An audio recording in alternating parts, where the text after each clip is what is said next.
Heads up healthcare professionals, it's time to book your place. MIMS Learning Live South is returning to London on Friday 13th of June 2025, and this year we're heading to a brand new venue, the ILEC Conference Centre. Brought to you by MIMS Learning, this is the event you won't want to miss. It's your chance to boost your clinical know-how, connect with peers from across the UK, and gain fresh insights that can make a real difference in your patients' lives. Spots will go fast, so don't wait. Head to mimslearninglive.com/London and grab your ticket today. Welcome to the Clinical Update Podcast, the podcast that brings you thought-provoking clinical education that you can fit into your busy life. I'm Sangeeta Krishnan, medical editor at MIMS Learning, and I'm delighted to be joined today by Dr. Kevin Barrett. Dr. Barrett has been a GP in Rickmansworth, Hertfordshire since 2002. He is a committee member of the Primary Care Society of Gastroenterology since 2017 and was chair from 2018 to 2021. He will also be speaking at the upcoming MIMS Learning Live event in June. Welcome, Kevin, to the Clinical Update Podcast. Hi.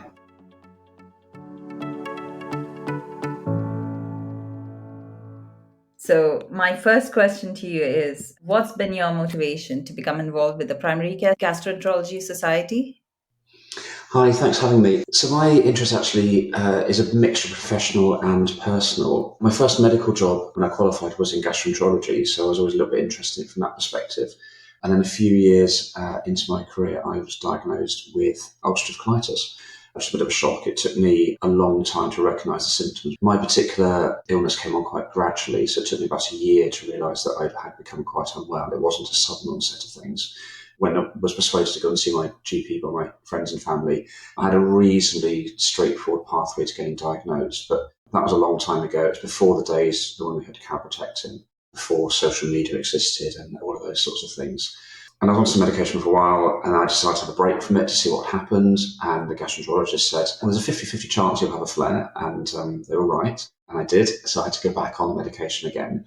And at that point, Facebook was in existence, and I started looking on the support pages and on there's quite a lot of GP bashing. Quite often people said it was taking me a long time to get diagnosed, I had a really bad experience, my GP doesn't understand what's going on. And obviously there are some fantastic GPs, there were at the time, there still are, but I thought, actually, what can I do to help? So I offered to get involved with Crohn's and Colitis UK with some of their healthcare professional work to try and dispel some of those myths and also try and help upskill some of the GPs out there. One thing led to another, and I did a talk with the Primary Care Society of Gastroenterology, got co-opted onto the committee, and I became chair for a while, and I'm still an active committee member. Did some work with Royal College of GPs, Crohn's and Colitis UK, and the PCSG. So it's all one thing led to another, really, from that, my personal experience. Now, let's talk a little bit more about that later. What sort of age-related GI conditions do you tend to see in primary care as a GP? We see the whole range in primary care. I think the biggest thing that causes us concerns in primary care is lower GI cancer. That's usually top of our list of red flag conditions that we think about when we see patients with lower GI conditions. But it's an important diagnosis to make, but it's not the only one to think about. And quite often we send patients off and they're investigated, and the investigations come back as normal or with no cancer found. And then the patients come back to us from primary care, and we're sometimes left a little bit in the lurch because they might have a diagnosis of diverticulitis, they might have another issue, sometimes there's a gynecological problem. It's often left to us in primary care to pick up the pieces. And I know we've got fantastic things like advice and guidance to support people with now, but it does make life a little bit tricky for us. The older population is definitely a difficult one to treat because people have often got pre-existing conditions already. They can become a little bit more frail when you're older, often on multiple medications as well. And all those things can have an impact on the way that the bowels work. So it can be a difficult juggling act to try and work out what we can do in primary care. Do we change medications? Do we prescribe or do appropriate prescribing? Do we look at the laxatives that people might be on? Do we think about diet? Because diet is quite difficult to change, particularly in the older population. People are quite wedded to the things that they like eating. Exercise can be a particular issue as well. And we know it's really important to do the lifestyle advice in all ages, but it can be a particular challenge in the older population. Broadly speaking, what would you say about the diagnosis of bowel cancer in older people? It can be challenging. It's often harder. Sometimes patients don't present as early as they might do if they're younger because they see that they've already got bowel symptoms that have been going for a long time. If they have a sudden change, so sudden weight loss or GI bleeding, for example, they're often more keen to seek help. But those that have had feeling a bit more tired, they've had a little bit of weight loss, a little bit of abdominal discomfort, those sorts of those things sometimes can be sat on for a long time by patients before they come and seek help. And it's quite easy, particularly with patients who've already got a pre-existing gastrointestinal condition, so IBS or diverticular disease, one of those sorts of things. It's very easy for healthcare professionals to say, oh, your symptoms are just due to what's going on already, rather than us thinking, are these symptoms actually normal for you? Are they part of the normal envelope of symptoms that you've got? Is something different in there? Almost to get that sixth sense ringing in the back of it and thinking, no, we need to go back and rethink things. And have they got an additional diagnosis on top of what they've already got? And I think that can be a real challenge for us in primary care. And you mentioned quite a few GI conditions. All of these conditions, which would you say poses the greatest challenge to GPs? I think they all do to a greater or lesser extent. I think managing constipation effectively is definitely a big challenge we have in primary care. We think it's one of those conditions that's really easy to sort out.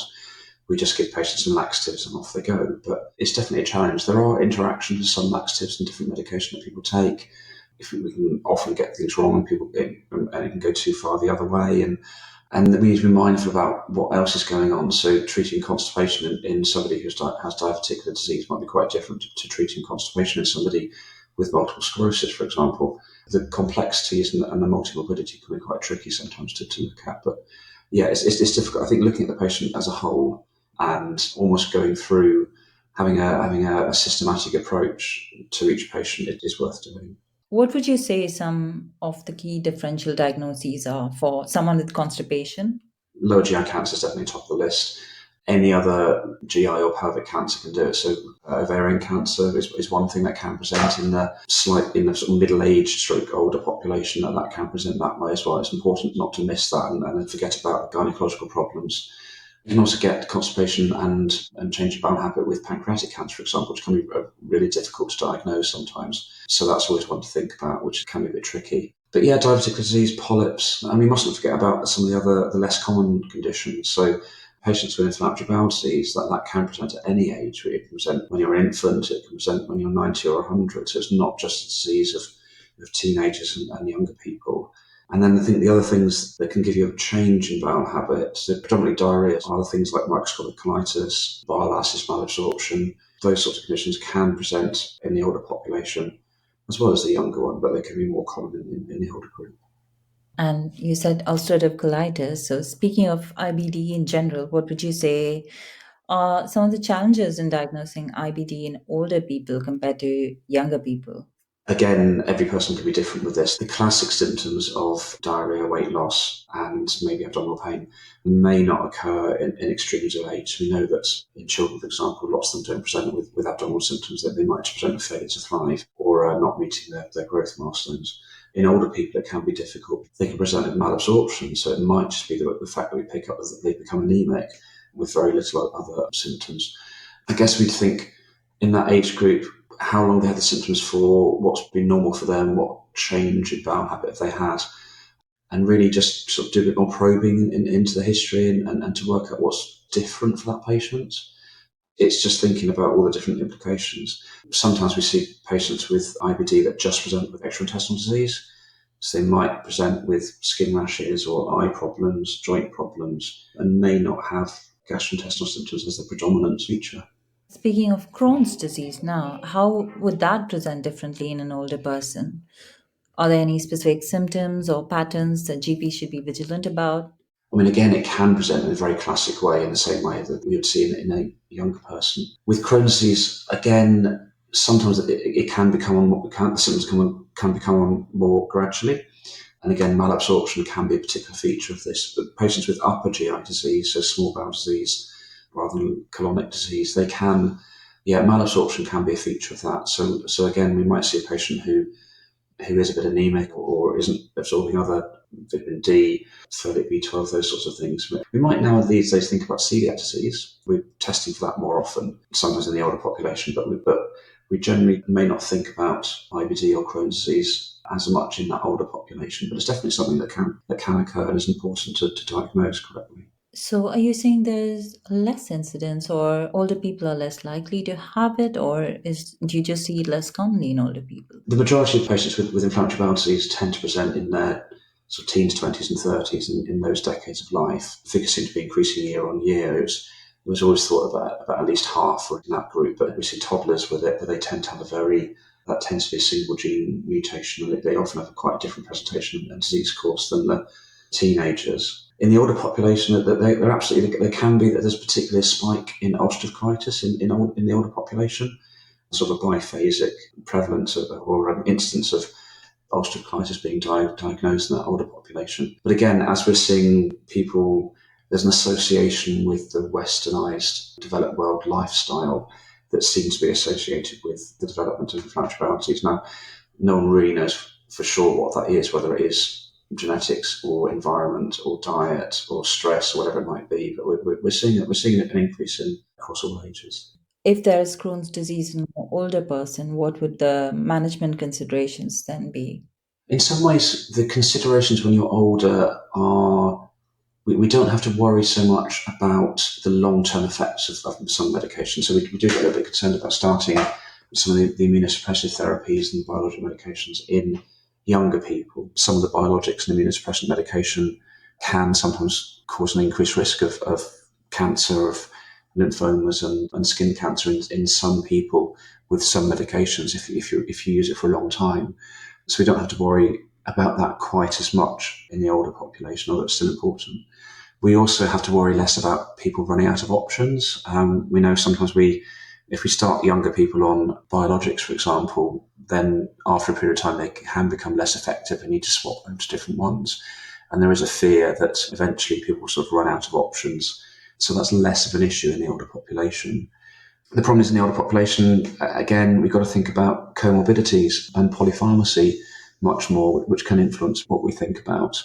So again, interactions with other medications, absorption, the impact on if they're on other medications that might be immunosuppressive as well. For example, if they're on high dose inhaled steroids for their lung disease, we need to be careful about immunosuppression. So there are slightly different factors to think about in the older population. You mentioned that constipation and change in bowel habit could indicate bowel cancer. What's something that GPs need to know when managing constipation in older people? In constipation in the older person, it's important not to just reach for the prescription and prescribe a laxative. I think we need to do that holistic assessment that we're generally very good at doing in primary care and think, actually, what can I change in terms of the patient's lifestyle? So are they drinking enough fluid? Are they getting enough exercise? Are they eating the right things in their diet? All those things we tend to forget about because we know that the impact of the skeletal muscle in the abdominal region on the bowel is an important supportive factor to the normal peristalsis that happens. So as people become less physically mobile, we know the bowels tend to work less effectively. We also think about the medication that people might be on. Again, older people are often on painkillers, codeine opiate type painkillers that might slow the bowel down. Anticholinergic medication, again, that kind of impact on bowel function as well as cognitive function. And then when you think about other conditions that patients have got, we need to be a little bit careful about prescribing laxatives that have got high sodium concentration in people with hypertension, for example, and the impact on the renal function can be an issue for that group. So there's lots of different factors to think about as well. Oral intake, how much a patient can tolerate in terms of the volume of liquid or fibre they can manage to swallow. So it's about having a sort of a very sort of person-centered approach to that age group. What about when an older person is frail and it affects their ability to manage secondary care investigations and treatments? What would you then need to think about? And this not just for cancer, but for just other bowel conditions as well. The older frail person with memory issues, or even it can also occur to younger people with a learning disability, for example, who may not want to go through investigations. Some of the hospital teams are very good at supporting people as they go through different investigations. So it's always worth discussing that with the patient and their next of kin. So although colonoscopy is the gold standard for investigating the majority of lower GI conditions, it's not necessary in every single case. We know that the CT scans can be very useful sometimes, and they can give a lot of information. But again, it does require the patient to be able to lie still for a period of time to get that done. So that can cause problems for some patients. I guess the other thing to think about actually is what difference is the investigation going to have? So if we do find a cancer, or a stricture or something like that, is the patient going to be willing and fit and able to have surgery for it? If we're just doing investigation to get the diagnosis, that may not necessarily be the right thing to do. If we've had all that explained to the patient, we've done some advanced care planning, then actually sometimes investigations aren't needed. We can just manage with blood tests and stool samples and get some ideas that way and come up with a treatment plan that suits everybody and keeps everyone happy.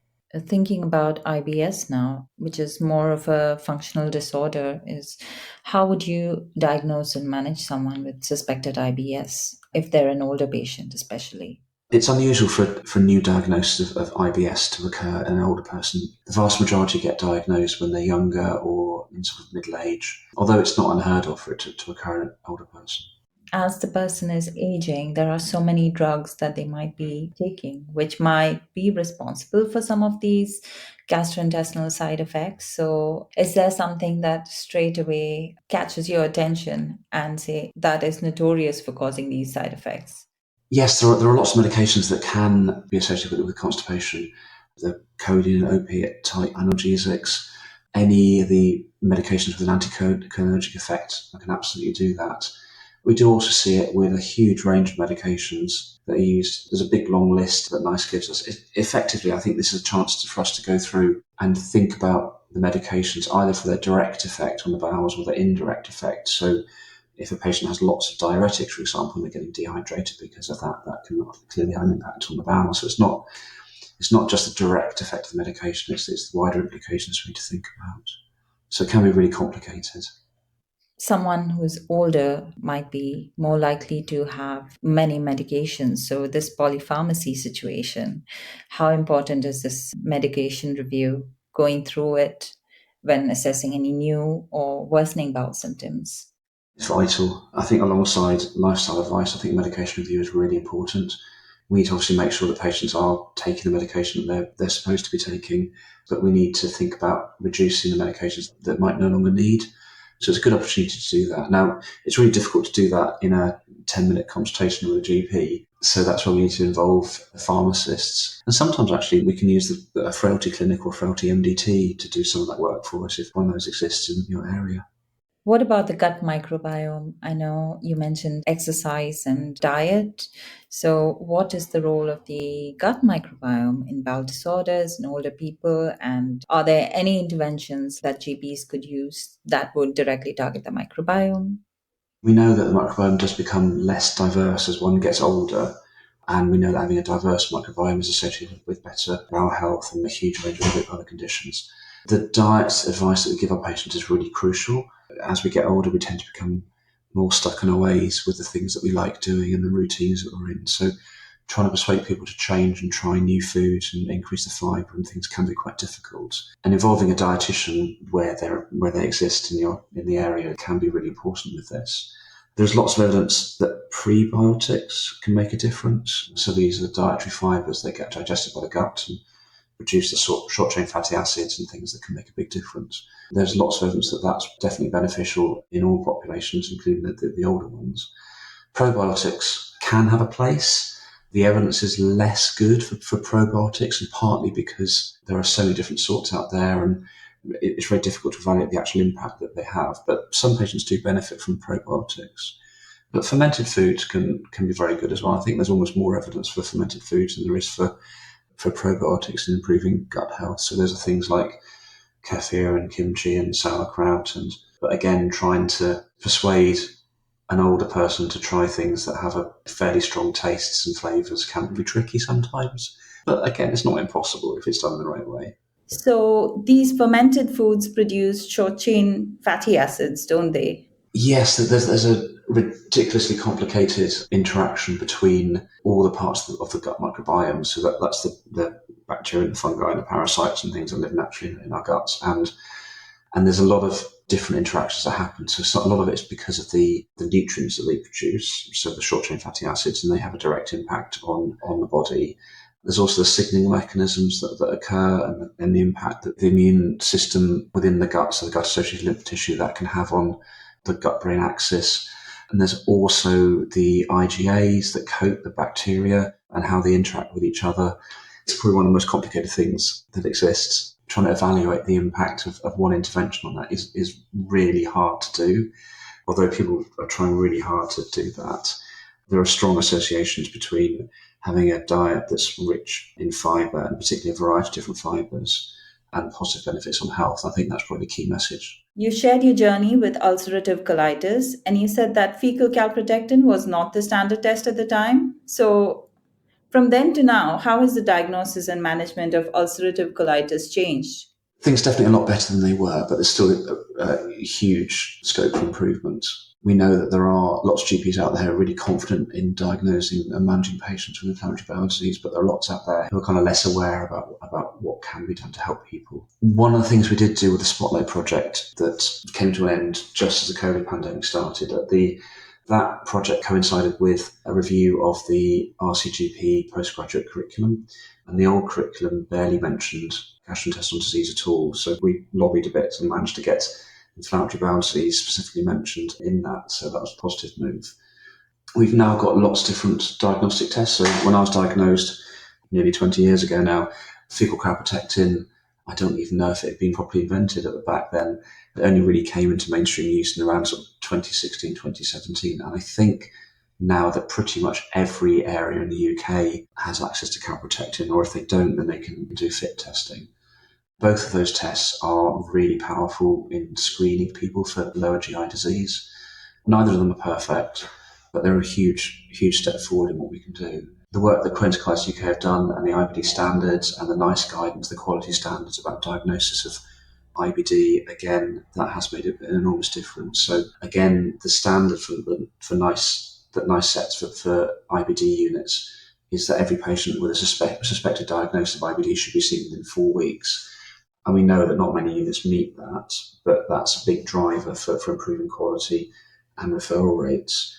And I think that having FIT testing available now has probably reduced the number of patients being sent unnecessarily for colonoscopies, which means that's freed up capacity for people to be diagnosed with lower GI disease, whether it's bowel cancer or IBD or significant polyps, for them to be diagnosed more quickly. And I know that not every area is the same. There's still issues and there's still pockets where there are delays and problems. And there's definitely still work to be done. But things are definitely a lot better than they were 20 years ago. You mentioned diverticular disease earlier. So I wanted to ask you what the management considerations for diverticular disease in older people would be. Yeah, diverticular disease, again, we're seeing less of it these days, I think, because generally people's diet is better when they're younger, so they don't tend to have that long-term constipation that can predispose one to getting it. There's also genetic factors involved in it as well, but I think it can be quite tricky. It's one of those diagnoses where, again, lifestyle advice and fibre are the mainstays of treatment, and also recognising when people are having infected flares. That can be quite difficult because, again, unless you're systemically unwell with a fever and bloody diarrhoea, if you've got minor symptoms, it's quite difficult to know which patients to treat with antibiotics and which ones to up the fibre intake with. And there's always that balance between antimicrobial resistance and treating people early and avoiding sepsis. So that can be difficult. The main message about diverticular disease is to make sure people are having enough fibre. And if they don't think they're eating enough fibre, they probably aren't. I think that's a good rule of thumb. And then also, if patients do have a flare-up or a deterioration, that we have, again, a systematic approach to assessing them and making sure they're not going to have an acute abdomen, and that we're giving them antibiotics appropriately. And final question, could you share a memorable case or a patient who made a big impact on your clinical approach? There is one patient, and it's not directly to do with lower GI disease, but they had a lower GI symptom that had an impact on this. And it's to do with a patient on a DOAC for atrial fibrillation. They were diagnosed with atrial fibrillation, but then they developed a lower GI bleed, and they went into hospital with this because it was quite a significant bleed. And the hospital team decided to stop their DOAC, and then they had a stroke, and then they were put back on the DOAC, and then they had another lower GI bleed, and they went back into hospital again, and the DOAC was stopped, and they had another stroke. And chatting to them after this, they said, actually, they would much rather have another lower GI bleed than have a stroke. And I think that's one patient I never think about bowel disease that sticks in my mind. It can be the lesser of two evils sometimes. That was really insightful. Thank you so much for sharing that. Thank you so much for joining me, Kevin. Don't forget that you can claim CPD credits for listening to this podcast. You just need to go to our website.